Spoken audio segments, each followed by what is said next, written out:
نحمدہ و نصلی علی رسولہ الکریم بسم اللہ الرحمن الرحیم۔ حضرات گرامی قدر انشاءاللہ آج آپ کے سامنے 10ویں پارے کے بعض اہم مضامین کو رکھنے کی جستجو ہوگی۔ ابھی کل ہی کی بات ہے، رمضان المبارک شروع ہوا تھا اور آج ہم 10ویں تراویح کو ادا کر رہے ہیں۔ حضرات گرامی قدر یہ مہینہ جب بھی آتا ہے اپنے جلوں میں بہت سی رحمتوں کو لے کے آتا ہے، لیکن آنن فانن یکا یک یہ ہم سے الوداع کر کے اپنے دروس کو ہمارے حوالے کر کے چلا جاتا ہے۔ خوش نصیب ہیں وہ لوگ جو اس مہینے کے اندر اللہ تبارک و تعالیٰ کی طرف سے ملنے والی خیرات کو، اللہ تبارک و تعالیٰ سے کی طرف سے ملنے والی ہدایات کو اپنی زندگی میں جاری و ساری کرنے کی کوشش کرتے ہیں۔ رمضان کے روزوں کو بھی رکھتے ہیں، قیام اللیل کو بھی کرتے ہیں، اور اس کے ساتھ ساتھ قرآن مجید کو سمجھ کر اس پر عمل پیرا ہونے کی بھی جستجو کرتے ہیں۔ حضرات گرامی قدر 10ویں پارے کا آغاز بھی سورہ انفال سے ہوتا ہے، اور اس پارے میں جیسا کہ آپ حضرات کو معلوم ہے کہ اللہ تبارک و تعالیٰ نے معرکہ بدر کا ذکر بہت ہی واضح اور احسن انداز میں کیا، اور اس کے تناظر کے اندر اللہ تبارک و تعالیٰ نے اپنے مومن اور مسلمان بندوں کو بہت سے ایسے احکامات دیے ہیں کہ جن پر عمل پیرا ہو کر ہم دشمنان دین کا، اعدائے دین کا نہایت احسن انداز کے اندر مقابلہ کر سکتے ہیں۔ اللہ تبارک و تعالیٰ ارشاد فرماتے ہیں، یا ایھا الذین آمنوا اذا لقیتم فئۃ فاثبتوا واذکروا اللہ کثیرا لعلکم تفلحون۔ اے ایمان والو، جب تمہارا مقابلہ کسی کافروں کے لشکر کے ساتھ ہو تو تمہیں گھبرانے کی بجائے میدان کے اندر جم جانا چاہیے۔ اللہ تبارک و تعالیٰ ہی موت کا مالک ہے، اللہ تبارک و تعالیٰ ہی حیات کا مالک ہے۔ کافروں کے مقابلے کے اوپر کیے جانے والے جہاد کے دوران انسانوں کو اللہ تبارک و تعالیٰ کی طرف سے نصرت کو اور تائید کو طلب کرنا چاہیے۔ وَاذْكُرُوا اللَّهَ كَثِيرًا، اور کثرت سے اللہ تعالیٰ کا ذکر کرنا چاہیے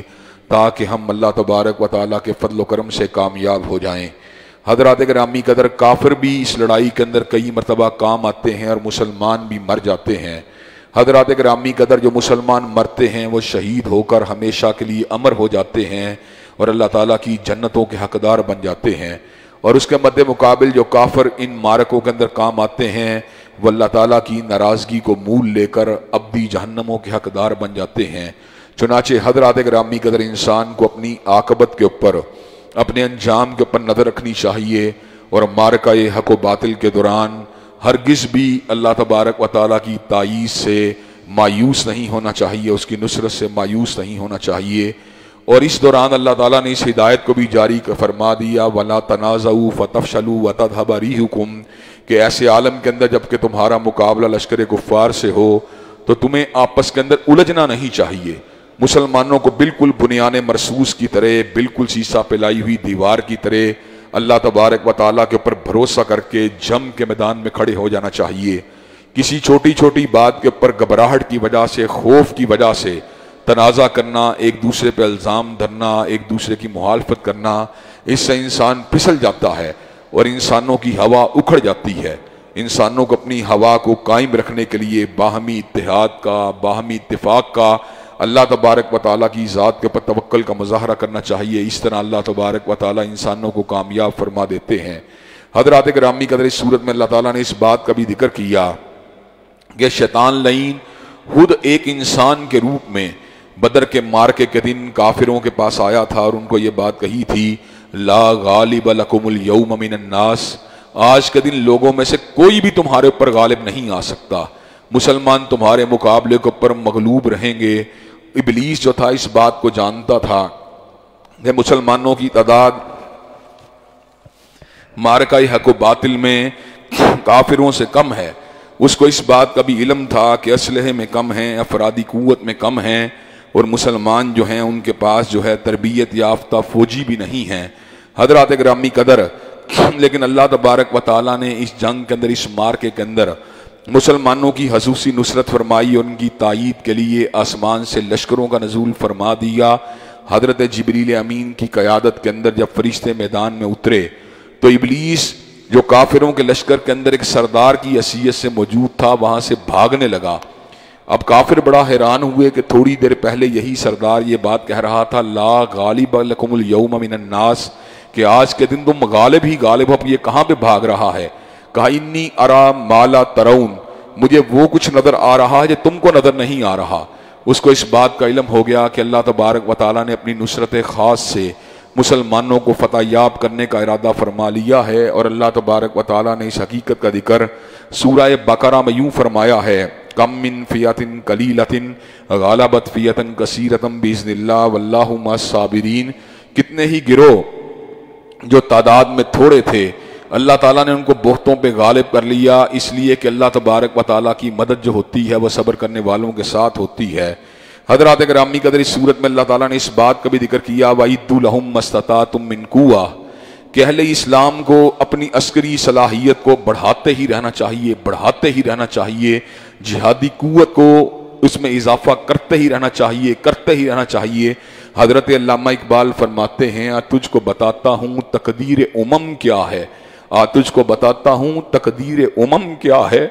شمشیر و ثنا اول، شمشیر و ثنا اول، طاؤس و رباب آخر، کہ قوموں کی جو تقدیر بنتی ہے وہ اللہ تبارک و تعالیٰ کے فضل و کرم سے تلوار جہاد سے بنتی ہے۔ جو قومیں طاؤس و رباب کی عادی ہو جاتی ہیں، بربت کی عادی ہو جاتی ہیں، پیانوں کی عادی ہو جاتی ہیں، وہ کبھی بھی دوسری اقوام کے اوپر غالب نہیں آ سکتی۔ حضرات گرامی قدر، اللہ تعالیٰ نے قرآن مجید میں بہت سی ایسی باتیں کی ہیں جن میں جہاد کی ترغیب دی گئی ہے۔ ان باتوں میں سے ایک بات اللہ تعالیٰ قرآن میں یہ کہتے ہیں وَأَنزَلْنَا الْحَدِيدَ فِيهِ بَأْسٌ شَدِيدٌ وَمَنَافِعُ لِلنَّاسِ، ہم نے آسمان سے لوہے کو اتارا جس میں طاقت بھی ہے اور نفع بھی ہے۔ حضرات گرامی قدر، مسلمانوں نے اپنے لیے سلیکون کو پسند کیا، اپنے لیے سی ڈیز کو پسند کیا، اپنے لیے سونے چاندی کو پسند کیا، اپنے لیے ہیرے جواہرات کو پسند کیا، لیکن لوہے کو بلا دیا، تلوار کو بلا دیا، تیر کو بلا دیا، توپ کو بلا دیا، ٹینک کو بلا دیا۔ نتیجہ کیا ہے؟ آج کا مسلمان جو ہے کفار کے مقابلے کے اوپر مغلوب ہو چکا ہے۔ حضرات گرامی قدر، اسی طرح اللہ تبارک و تعالیٰ اس بات کا بھی اعلان فرماتے ہیں، اللہ الذی سخر لکم البحر لتجری الفلک فیہ بامرہ، اللہ نے سمندروں کو تمہارے لیے مسخر فرما دیا تاکہ تمہارے بحری جہاز سمندروں کے اندر چلتے پھرتے ہوئے، تاکہ تمہارے بحری جہاز سمندروں کے اندر چلیں۔ حضرات گرامی قدر، بحریہ کی نیویگیشن کو اسلامی تاریخ میں سب سے پہلے کسی نے فالو کیا تو حضرت امیر البحر حضرت امیر معاویہ بن ابی سفیان نے کیا تھا۔ آپ نے مسلمانوں کو بحریہ کے اعتبار سے اتنا بلند کر دیا کہ ان کے مد مقابل کافر جرنیل، کافر سپہ سالار ماند پڑ گئے۔ حضرات گرامی قدر، اگر آج آپ دنیا کے نقشے کو دیکھیں تو دنیا کے ہر بڑے سمندر کے اندر امریکہ کے بحری بیڑے موجود ہیں، اور ان بحری بیڑوں کے ذریعے امریکہ پوری دنیا کے بحری جہازوں کی نقل و حرکت کے اوپر نظر رکھے ہوئے ہے۔ حضرات گرامی قدر، وہ جو درس تھا جہاد کا، وہ جو درس تھا بحر کا، وہ جو درس تھا لوہے کی طاقت کا، وہ جو درس تھا اعدائے دین کے مقابلے میں طاقت کو بنانے کا، ہم نے اس کو بلا دیا۔ حضرات گرامی قدر، وہ نتیجہ کیا نکلا؟ وہ زمانے میں معزز تھے مسلمان ہو کر اور تم خار ہوئے تاریک قرآن ہو کر۔ حضرات گرامی قدر، اس صورت میں اللہ تعالیٰ نے اس بات کا بھی ذکر کیا کہ ایک وقت وہ تھا جب ایک مسلمان 10 کے اوپر غالب آ جاتا تھا، اس وقت مسلمانوں کے ایمان میں بڑی طاقت تھی، بڑی قوت تھی، لیکن اب مسلمان کمزور ہیں، لیکن اللہ تعالیٰ کے فضل و کرم سے ابھی بھی مسلمانوں کا یہ صلاحیت ہے کہ مسلمان ایک ہو 2 کافروں کے اوپر غالب آ جائے گا۔ ابھی بھی مسلمان جو ہے صبر کرنے والا ہو تو 2 کافروں کے اوپر غلبہ پا جائے گا۔ حضرات گرامی قدر، اس کا مطلب یہ ہے کہ تعداد اگر مسلمان کی کم بھی ہو تو ایمان کی طاقت کے ساتھ، ایمان کی قوت کے ساتھ اللہ تبارک و تعالی مسلمان کی مدد فرماتا ہے۔ حضرات گرامی قدر، مسلمان کی طاقت کھانے پینے کے اندر نہیں ہے، مسلمان کی طاقت روحانیت میں ہے، للہیت میں ہے، ایمان میں ہے، تقوی میں ہے، توکل میں ہے، جذبہ جہاد کے اندر ہے۔ جہاں تک تعلق ہے کھانے پینے کی بات کا، تو حضرات گرامی قدر، مسلمان کا کھانا کافر کے مقابلے میں 1 آنت میں ہے، کافر 7 آنتوں میں کھاتا ہے۔ حضرات گرامی قدر، کافر مسلمان ہوا جو 7 پلیٹیں کھا جاتا تھا، جب وہ مسلمان ہوا اس کے لیے 1 پلیٹ کھانا بھی مشکل ہو گیا۔ والذین کفروا یتمتعون ویاکلون کما تاکل الانعام والنار مثوی لہم، کافروں کا کھانا پینا اور رہن سہن جانوروں کی مانند ہے، اور اللہ تعالیٰ نے ان کے لیے جہنم کے دہکتے ہوئے انگاروں کو تیار کر دیا ہے۔ مسلمان کی زندگی للہیت والی ہوتی ہے، عرش کے رب کے سامنے جھکنے والی ہوتی ہے۔ صحابہ کرام نے پوری دنیا کو فتح کیا، وہ کیا کھاتے تھے، وہ کیا پیتے تھے، ان کی بود و باش کیا تھی، ان کی طرز زندگی کیا تھی، ان کا لباس کیا تھا، ان کی وضاقتہ کیا تھی۔ صحابہ کرام وہ تھے جو راتوں کو جاگ جاگ کے نمازوں کو ادا کرتے تھے اور دن کے اندر گرمی کے لمبے روزے رکھتے تھے۔ حضرات گرامی قدر روزوں کو رکھنے کے باوجود اور رات کو تہجد کرنے پڑنے کے باوجود اللہ تعالیٰ نے ان کی تلواروں کے اندر اتنی کاٹ رکھی تھی کہ رومت الکبریٰ اور ایران کے سپہ سالار اور ایران کے جرنیل ان کے مقابلے میں سرنگوں ہو گئے تھے۔ وہ کیا چیز تھی جس نے کلیسا کی ہیبت کو مٹا دیا، اور وہ کیا چیز تھی جس نے کسریٰ کے آتش کدے کو بجھا دیا؟ وہ چیز تھی، وہ اللہ پہ توکل تھا، اللہ کی طرف انابت تھی، اللہ کے رجوع تھا، اللہ کے ساتھ تعلق تھا، ایمان کی طاقت تھی۔ حضرات گرامی قدر اس کے آگے سورہ توبہ ہے، اور سورہ توبہ قرآن مجید کی وہ واحد سورت ہے جس سے پہلے بسم اللہ الرحمن الرحیم موجود نہیں ہے، اور اس کی دو وجوہات بتلائی جاتی ہیں۔ ایک وجہ یہ بتلائی جاتی ہے کہ سورہ توبہ سورہ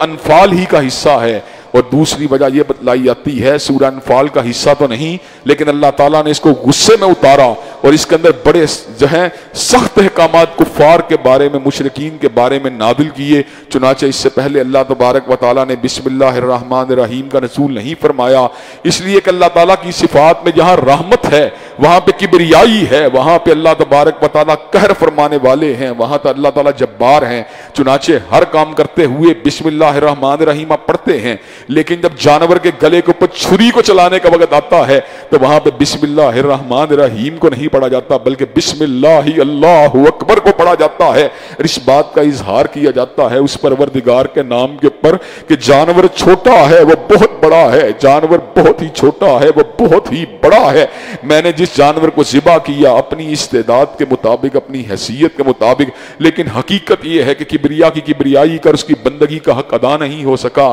حضرات گرامی قدر اس صورت میں اللہ تعالیٰ نے بہت سی ایسی باتیں کی جو دل کو ہلانے والی ہیں اور انسان کے اعصاب کو جھنجھوڑنے والی ہیں۔ ان باتوں میں سے ایک بات یہ ہے کہ انسان کی محبت کس طرف ہونی چاہیے، محبت کے مراکز کون کون سے ہونے چاہیے۔ حضرات گرامی قدر اللہ تعالیٰ نے تین محبت کے مراکز کا تعارف کروایا۔ ایک اللہ تعالیٰ نے اپنی ذات کا تعارف کروایا، ایک اللہ تعالیٰ نے حضرت رسول اللہ کی ذات کا تعارف کروایا، اور ایک اللہ تعالیٰ نے جہاد فی سبیل اللہ کا تعارف کروایا۔ حضرات گرامی قدر مسلمان کی محبت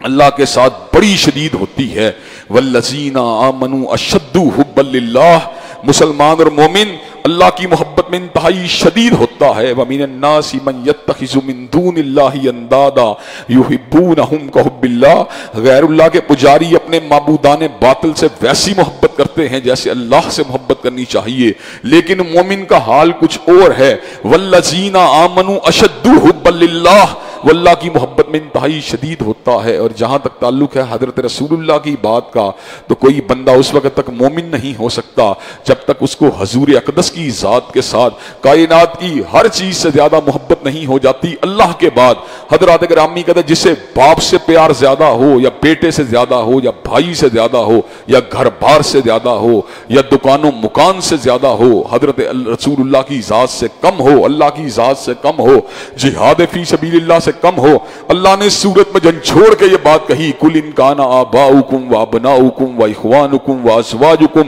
وَعَشِيرَتُكُمْ وَأَمْوَالٌ اقْتَرَفْتُمُوهَا وَتِجَارَةٌ تَخْشَوْنَ كَسَادَهَا وَمَسَاكِنُ تَرْضَوْنَهَا أَحَبَّ إِلَيْكُم مِّنَ اللَّهِ وَرَسُولِهِ وَجِهَادٍ فِي سَبِيلِهِ فَتَرَبَّصُوا حَتَّى يَأْتِيَ اللَّهُ بِأَمْرِهِ وَاللَّهُ لَا يَهْدِي الْقَوْمَ الْفَاسِقِينَ۔ اگر تمہیں باپ سے پیار زیادہ ہے، اللہ رسول سے کم ہے، جہاد فی سبیل اللہ سے کم ہے، بیوی سے پیار زیادہ ہے، حضرت رسول اللہ کی ذات سے کم ہے، گھر بار سے پیار زیادہ ہے، حضور اقدس کی ذات سے کم ہے، اسی طرح دکان سے پیار زیادہ ہے، حضور کی ذات سے کم ہے، جہاد فی سبیل اللہ سے کم ہے، تو اللہ تعالیٰ کے عذاب کا انتظار کرو۔ فاسقوں کو ہدایت ہی نہیں دیتا۔ حضرات گرامی قدر میں نے پہلے بھی اس نقطے کو بیان کیا تھا، لیکن آج پھر دہرا دینا چاہتا ہوں۔ کافی عرصے پہلے میں نے جمعے کے خطبے میں اس بات کو بیان کیا تھا۔ محبت دو طرح کی ہوتی ہے، ایک حلال ہے، ایک حرام ہے۔ حرام محبت حسینہ سے ہوتی ہے، غیر محرم سے ہوتی ہے، شراب خانے سے ہوتی ہے، گندے کاروبار سے ہوتی ہے، جوئے سے ہوتی ہے، اور حلال محبت جو ہوتی ہے ماں باپ سے ہوتی ہے، بیوی بچوں سے ہوتی ہے، گھر بار سے ہوتی ہے، دکانوں مکان سے ہوتی ہے۔ حرام محبت تو حرام ہے، لیکن حلال محبت بھی ایک وقت ایسا آتا ہے جب حرام ہو جاتی ہے۔ حلال محبت کب حرام ہوتی ہے؟ جب حلال محبت اللہ رسول کی محبت سے آگے نکل جائے، وہ بھی حرام ہے۔ حضرات گرامی قدر، چنانچہ ہماری محبتیں جو ہیں ان میں سب سے بڑی محبت اللہ کی ذات سے ہونی چاہیے، پھر کملی والے سے ہونی چاہیے، پھر جہاد فی سبیل اللہ سے ہونی چاہیے۔ اگر ہماری محبت کا جو ڈائریکشن ہے اور مرکز ہے وہ درست ہو جائے تو آج جو مغلوبیت ہے وہ ختم ہو جائے گی، آج جو ذلت ہے وہ ختم ہو جائے گی۔ ہم پتہ کیوں ذلیل ہیں؟ ہمیں کاروبار سے محبت زیادہ ہے، حضور اقدس کی حرمت سے کم ہے۔ جبھی تو ہم یہ بات کہتے ہیں ہم نے فرانس سے تعلق نہیں توڑنے، ہم کیسے زندہ رہیں گے؟ اگر ہمیں حضور اقدس کی ذات سے محبت زیادہ ہو تو یہ کیوں کر ممکن ہے ہم فرانس سے آنے والے چند ٹکوں کے لیے اپنے نبی کی حرمت کے اوپر کمپرومائز کرنے کے اوپر آمادہ تیار ہو جائیں؟ محبت ایک عجیب جذبے کا نام ہے، محبت جو ہے ایک عجیب قسم کی کیفیت کا نام ہے جذبے باہمی سے قائم نظام سارے۔ محبت جو ہوتی ہے انسان کو اپنے محبوب کے اوپر قربان ہونے کا جذبہ دیتی ہے۔ حضرات گرامی قدر، آج ہمارے دل اللہ کی محبت سے حالی ہیں، حضرت رسول اللہ کی محبت سے حالی ہیں، آج ہمارے دل جہاد فی سبیل اللہ کی محبت سے حالی ہیں، آج ہمارے دلوں کے اندر غیر محرم کی محبت ہے، آج ہمارے دلوں میں مال حرام کی محبت ہے، آج ہمارے دلوں میں شراب کی محبت ہے، شباب کی محبت ہے۔ ان محبتوں نے جو ناجائز محبتیں ہیں ہمارے دل کو جو ہے اداس کر دیا ہے، ہماری روحوں کو ویران کر دیا ہے، ہمارے اوپر سے اللہ کی رحمتوں کو دور کر دیا ہے۔ رحمت الہی کے حصول کا ایک ہی راستہ ہے، اور وہ راستہ کون سا راستہ ہے؟ اپنی محبت کی ڈائریکشن کو درست کیا جائے، اللہ رسول کو اور جہاد فی سبیل اللہ کو ہر چیز کے اندر جو ہے باقی تمام چیزوں سے زیادہ مقدم کر لیا جائے۔ حضرات گرامی قدر، اس صورت میں اللہ نے اس بات کا بھی ذکر کیا کہ اللہ تعالیٰ انسانوں کی اور صحابہ کرام کی مختلف موقعوں پہ نصرت فرماتے رہے، لیکن جب حنین کا دن آیا تو صحابہ کرام تعداد میں عام مارکوں کے مقابلے میں بہت زیادہ تھے۔ وہ پہلا موقع تھا جب اللہ تبارک و تعالیٰ کی تائید سے ہٹ کر ذہن میں خیال آیا آج تو ہم بہت ہی کثیر ہیں، آج تو ہم بہت ہی کثیر ہیں۔ حضرات گرامی قدر، نوادن کے تیر اندازوں نے تیروں کی برکھا کو برسایا، بڑے بڑے بہادروں کے قدم اکھڑ گئے۔ ایسے عالم میں حضور اقدس اپنی سواری کی پشت سے نیچے اترے، اس امر کا اعلان فرما دیا، انا النبی لا کذب انا ابن عبد المطلب۔ جس طرح اس بات میں کوئی شک نہیں میں عبد المطلب کا پوتا ہوں، جس طرح اس بات میں کوئی شک نہیں میں عبداللہ کا لہتے جگر ہوں، اسی طرح اس بات میں کوئی شک نہیں رب نے مجھ کو نبی بنا کے بھیجا ہے۔ اور نبی سینے کے تیروں کو کھا سکتا ہے لیکن دشمنوں کے کبھی پشت کو کرنا گوارا نہیں کر سکتا۔ حضرات گرامی قدر، صحابہ کرام رضوان اللہ علیہ مجمعین نے جب اس تیروں کی بچھاڑ کو دیکھا، دل میں خیال آیا کہ فتح جو ہوتی ہے وہ افرادی قوت کے ساتھ نہیں ہوتی، فتح تو ہوتی ہے وہ اللہ کے امر سے ہوتی ہے۔ رجوع اللہ کیا، اللہ تبارک و تعالیٰ نے دوبارہ سکینت کا نزول فرما دیا، دوبارہ اپنے فضل کا نزول فرما دیا، کافروں کو ہزیمت کے ساتھ دوچار کر دیا، اور اس بات کو ثابت کر دیا کہ میدان جنگ کے دوران انسانوں کی نگاہ نہ اسلحے کی فراوانی پہ ہونی چاہیے، نہ افرادی قوت کی کثرت پہ ہونی چاہیے، بلکہ مسلمانوں کی نگاہ اگر ہونی چاہیے اپنے خالق و مالک کی تائید پہ ہونی چاہیے، اس کی نصرت پہ ہونی چاہیے۔ حضرات گرامی قدر، اس صورت میں اللہ نے اس بات کا بھی اعلان فرما دیا، قالت الیہود عزیر ابن اللہ وقالت النصارى المسیح ابن اللہ ذالک قولہم بافواہہم یضاہئون قول الذین کفروا من قبل قاتلہم اللہ انا یؤفکون، کہ یہودی یہ بات کہتے تھے عزیر علیہ السلام اللہ کے بیٹے ہیں، معاذ اللہ ثم معاذ اللہ، اور عیسائی یہ بات کہتے تھے عیسیٰ علیہ السلام اللہ کے بیٹے ہیں، معاذ اللہ ثم معاذ اللہ۔ یہ باتیں جو تھی انہوں نے خود گھڑی تھیں، ان کا علم کے ساتھ حقیقت کے ساتھ کوئی تعلق نہیں تھا۔ قاتلہم اللہ انا یؤفکون، اللہ کی ان کے اوپر مار ہو، اس لیے کہ سراسر جھوٹی باتیں تھیں۔ حضرات گرامی قدر، اس کے ساتھ ساتھ اللہ تبارک و تعالیٰ اس بات کا بھی ذکر فرماتے ہیں کہ یہود و نصارہ کے اندر بڑی بری علتیں موجود تھیں۔ اتخذوا احبارہم ورہبانہم اربابا من دون اللہ والمسیح ابن مریم، انہوں نے حضرت عیسیٰ علیہ السلام کی ذات کے علاوہ اپنے علماء کو، اپنے مذہبی رہنماؤں کو، اپنے پیروں کو بھی رب بنا لیا تھا۔ حضرات گرامی قدر، عدی ابن حاتم طائی توریت کے ماہر تھے، انجیل کے عالم تھے، حضرت رسول اقدس کی بارگاہ میں اس بات کو پیش کیا، آقا یقیناً ہم نے حضرت عیسیٰ علیہ السلام کو ابن اللہ کہا تھا، لیکن ہم نے کبھی اپنے مولویوں کو رب نہیں بنایا۔ حضرت رسول اللہ ارشاد فرماتے ہیں جس چیز کو تمہارے پیر تمہارے مذہبی رہنما حلال کرتے تم اس کو حلال کہتے تھے کہ نہیں کہتے تھے؟ کہا کہتے تھے۔ کہا جس کو وہ حرام کرتے اس کو حرام کہتے تھے کہ نہیں کہتے تھے؟ کہا کہتے تھے۔ کہا یہی مطلب ہے رب بنانے کا۔ حضرات گرامی قدر اس بات کو سمجھ لیجئے، نہ کسی فقیہ کے پاس، نہ کسی مجتہد کے پاس، نہ کسی علامہ کے پاس، نہ کسی عالم کے پاس، نہ کسی اسکالر کے پاس اللہ کی حلال کردہ چیز کو حرام کرنے کا کوئی اختیار نہیں ہے، اور اللہ کے حرام کو حلال کرنے کا کوئی اختیار نہیں ہے۔ یہ اختیار فقط اللہ کے پاس ہے، حتیٰ کہ اللہ نے اس امر کا اعلان فرما دیا کہ حضرت رسول اللہ صلی اللہ علیہ وسلم جو ہیں وہ بھی اگر حلال کرتے ہیں، وہ بھی حرام کرتے ہیں، تو وہ بھی اللہ تبارک و تعالیٰ کے حکم سے ایسا کرتے ہیں۔ یحل لہم الطیبات ویحرم علیہم الخبائث، وہ طیب چیزوں کو حلال کرنے والے اور جو ناپاک چیزوں کو حرام کرنے والے، اس لیے کہ ان کے پر اللہ تعالیٰ کی وحی آتی تھی۔ حضرات گرامی قدر اس صورت میں اللہ تعالیٰ اس بات کا بھی ذکر فرماتے ہیں ان کثیرا من الاحبار والرہبان لیاکلون اموال الناس بالباطل، کہ بے شک بہت سے مذہبی رہنما، بہت سے مذہب کے نام کے پر رہنمائی کرنے والے لوگ جو ہیں لوگوں کے مالوں کو بٹورنا چاہتے ہیں اور ان کو راہ ہدایت سے بٹکانا چاہتے ہیں۔ حضرات گرامی قدر راہ ہدایت جو ہے یہ مولوی کے فتوے کا نام نہیں، مفتی کے اجتہاد کا نام نہیں، عالم کے علم کا نام نہیں، مقرر کی تقریر کا نام نہیں، فقیہ کی فقاہت کا نام نہیں، بلکہ ہدایت اگر نام ہے یا رب کے قرآن کا نام ہے یا کالی کملی والے کے فرمان کا نام ہے۔ حضرات گرامی قدر اس صورت میں اللہ تبارک و تعالیٰ نے اس بات کا بھی ذکر کیا، سونا چاندی اگر اللہ تعالیٰ تمہیں دے تو اس کے اندر سے اللہ کے حق کو ادا کر دیا کرو، اس کی زکوٰۃ کو لازم ادا کر دیا کرو۔ والذین یکنزون الذھب والفضہ ولا ينفقونھا فی سبیل اللہ فبشرھم بعذاب علیم،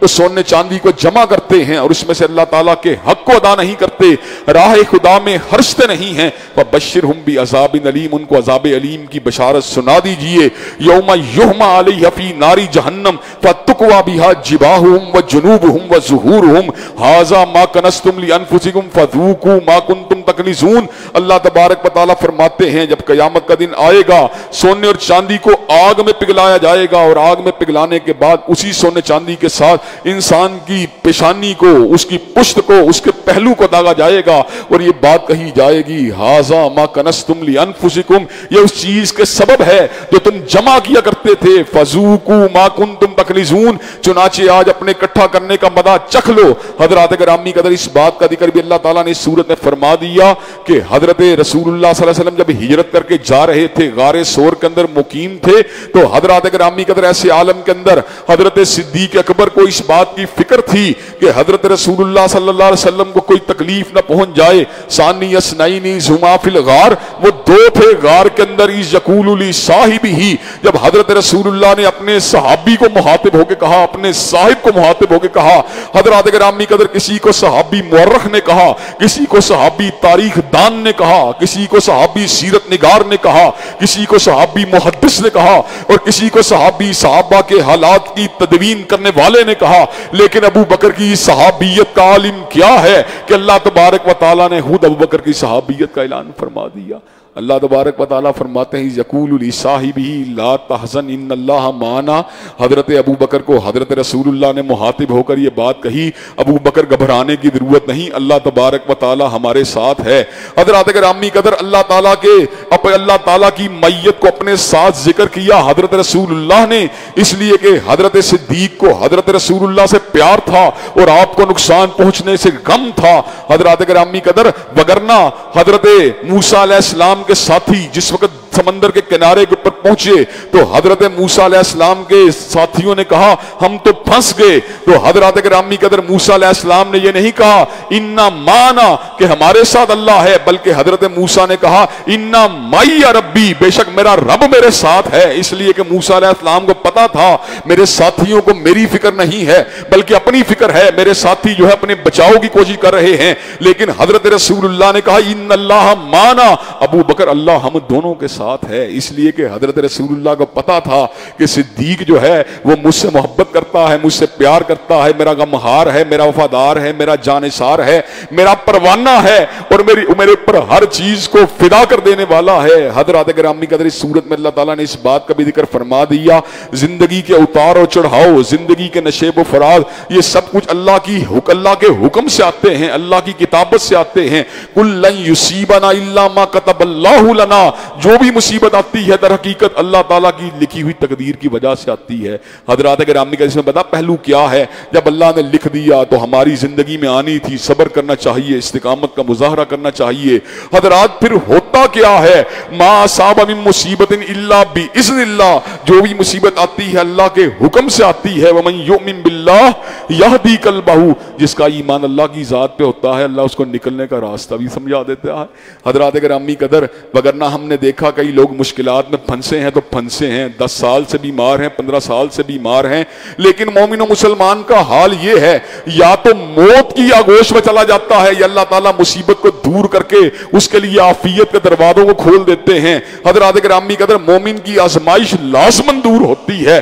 یا موت کے ذریعے یا زندگی میں ٹل جاتی ہے، مومن اس آزمائش میں پھنسا نہیں رہتا، اس لیے کہ مومن و مسلمان کے لیے اللہ تبارک و تعالیٰ اس کے ایمان کی وجہ سے، اس کے انابت کی وجہ سے، اس کے توکل کی وجہ سے، اس کی توبہ کی وجہ سے، اس کی دعاؤں کی وجہ سے، اس کے ذکر اذکار کی وجہ سے مصیبتوں سے نکلنے کا راستہ بھی بنا دیتے ہیں۔ حضرات گرامی قدر اس صورت میں اللہ تعالیٰ نے اس بات کا بھی ذکر کیا، یہ زکوٰۃ کا جو مال ہے اسے کس کس کو دینا چاہیے، اس کو فقراء کو دینا چاہیے، اس کو مساکین کو دینا چاہیے، اس کو مسافروں کو دینا چاہیے، اس کو زکوٰۃ کلیکٹ کرنے والے لوگوں کی تنہاؤں کے لیے دینا چاہیے، اس کو جو ہے اللہ تبارک و تعالیٰ کے راستے میں دینا چاہیے، اس کو گردن کو چھڑوانے کے لیے دینا چاہیے، اس کو غلاموں کو آزاد کروانے کے لیے دینا چاہیے، اسے قرض دار کو دینا چاہیے۔ حضرات گرامی قدر اللہ تبارک و تعالیٰ نے زکوٰۃ کے مصارف بتلائے ہیں۔ حضرات گرامی قدر اس کے ساتھ ساتھ اللہ تعالیٰ نے اس بات کا بھی ذکر کیا کہ اللہ تبارک و تعالیٰ نے حضرت رسول اللہ کو اس بات کا حکم دیا تھا، یا ایھا النبی جاہد الکفار والمنافقین،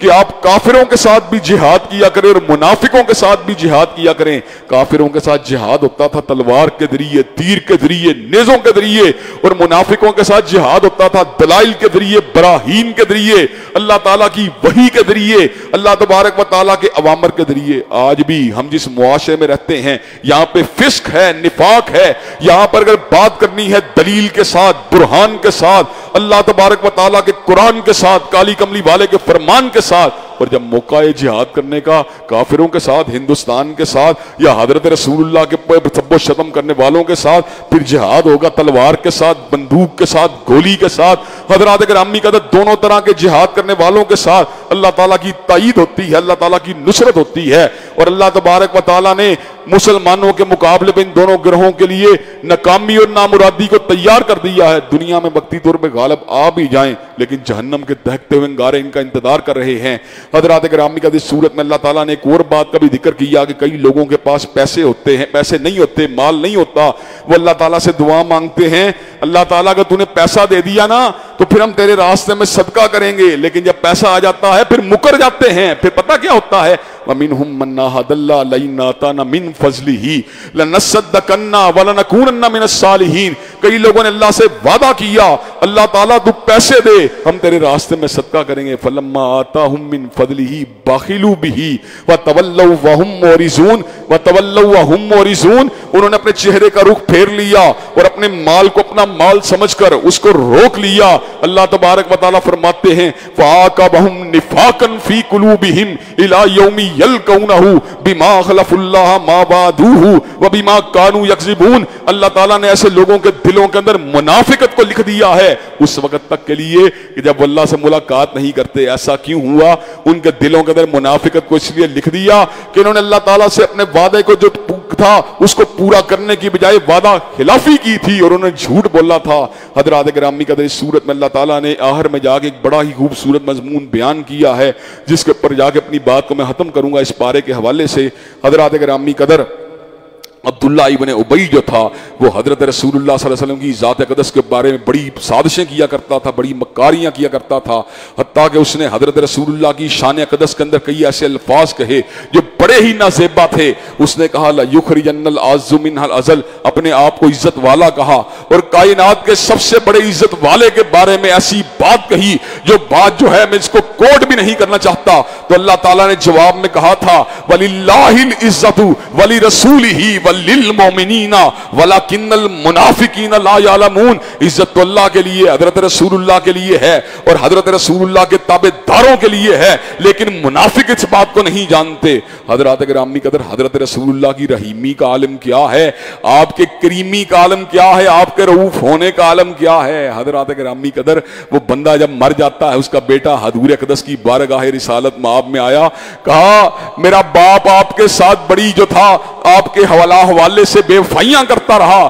منافقت کا اظہار کرتا رہا، لیکن حضور میں آپ کا تابع دار ہوں، آپ کا پروانہ ہوں، آپ کا جانثار ہوں، مجھے اپنے باپ سے محبت تھی، آپ میرے باپ کا جنازہ پڑھا دیجئے۔ حضور اقدس نے اپنے کرتا مبارک کو اتارا، عبداللہ ابن ابی کے وجود پہ ڈالا، آپ نے لعاب دہن کو اس کے گلے میں ڈالا، جنازہ پڑھانے کے لیے کھڑے ہو گئے۔ حضرات گرامی قدر، اللہ تعالیٰ نے کہا استغفر لہم او لا تستغفر لہم ان تستغفر لہم 70 مرتن فلن یغفر اللہ لہم۔ حبیب، جس نے آپ کو برا بلا کہا ہے، جس نے آپ پہ سب و شتم کیا ہے، آپ 70 مرتبہ بھی اس کے لیے دعائے مغفرت کریں، میں اس کو پھر بھی معاف نہیں کروں گا۔ حضرت رسول اقدس نے اس موقع کے اوپر اپنی عجیب فطرت کا اور اپنی عجیب جو تھا وسعت ظرفی کا اعلان فرما دیا۔ حضور اقدس ارشاد فرماتے ہیں، آپ اس امر کا اعلان فرماتے ہیں، اگر میرے علم میں ہو کہ اللہ 71 مرتبہ دعائے مغفرت کرنے سے اس کو معاف کر دے گا، میں 71 مرتبہ بھی دعائے مغفرت کرنے کے لیے تیار ہوں۔ حضرات گرامی قدر، حضرت رسول اللہ صلی اللہ علیہ وسلم مومنین کے لیے سراپا رحمت تھے، مومنین کے لیے سراپا شفقت تھے۔ آپ ہی کا اسوہ ہمارے لیے اسوہ کامل ہے، آپ ہی کی سیرت و کردار ہمارے لیے حجت ہے، آپ ہی کی حدیث ہمارے لیے آئین و قانون ہے، آپ ہی کی سنت ہمارا سب سے بڑا طریقہ ہے۔ ہمارے لیے فلاح کے دو ہی سرچشمے ہیں، ایک رب کا قرآن ہے، دوسرا کالی کملی والے کا فرمان ہے۔ ہم جب تک ان سے چمٹے رہیں گے، سیدھے راستے پہ رہیں گے، اور جب ان کو چھوڑ دیں گے، کبھی ہمیں فلاح نہیں مل سکتی، کبھی ہمیں کامیابی نہیں مل سکتی، کبھی ہمیں سعادت نہیں مل سکتی، کبھی ہمیں سیدھا راستہ نہیں مل سکتا، کبھی ہمیں جنت نہیں مل سکتی۔ چنانچہ ہمیں کیا کرنے کی ضرورت ہے؟ رب کے قرآن اور کالی کملی والے کے فرمان سے بستگی کی ضرورت ہے۔ اللہ تبارک و تعالی ہمیں جو باتیں کہی گئی ہیں، سنی گئی، ان سب پہ عمل پیرا ہونے کی توفیق دے، اور جو کوئی غلطی ہو گئی دوران گفتگو، اللہ تبارک و تعالی اس کو معاف فرمائے۔ وآخر دعوانا الحمدللہ رب العالمین۔ الحمد للہ رب العالمین الرحمن الرحیم مالک یوم الدین ایاک نعبد و ایاک نستعین اهدنا الصراط المستقیم صراط الذین انعمت علیہم غیر المغضوب علیہم ولا الضالین آمین۔ الف لام میم اللہ لا الہ الا هو الحی القیوم و الہکم الہ واحد لا الہ الا هو الرحمن الرحیم۔ اللہم صلی علی محمد وعلی آل محمد کما صلیت علی ابراہیم وعلی آل ابراہیم انک حمید مجید۔ اللہم بارک علی محمد وعلی آل محمد کما بارکت علی ابراہیم وعلی آل ابراہیم انک حمید مجید۔ اے اللہ ہم سب کے گناہوں کو معاف فرما، اے اللہ ہم سب کی تکلیفوں کو رفع فرما، اے اللہ ہم سب کی بے چینیوں بے قراریوں کو دور فرما، اے اللہ ہم سب کے گھروں میں امن و سکون اور راحتوں کا نزول فرما۔ اللہ جتنے دوست فوت ہو چکے ہیں، اللہ ان کی خطاؤں کو معاف فرما۔ اے اللہ ناروے میں ہمارے دوست اکرم صاحب کے قریبی عزیز کا انتقال ہوا، اللہ ان کو معاف فرما۔ اللہ بھائی عبدالغفار کا تعلق سریسر کے ساتھ ہے، ان کے والد محترم کا انتقال ہوا، اللہ ان کی خطاؤں کو بھی معاف فرما۔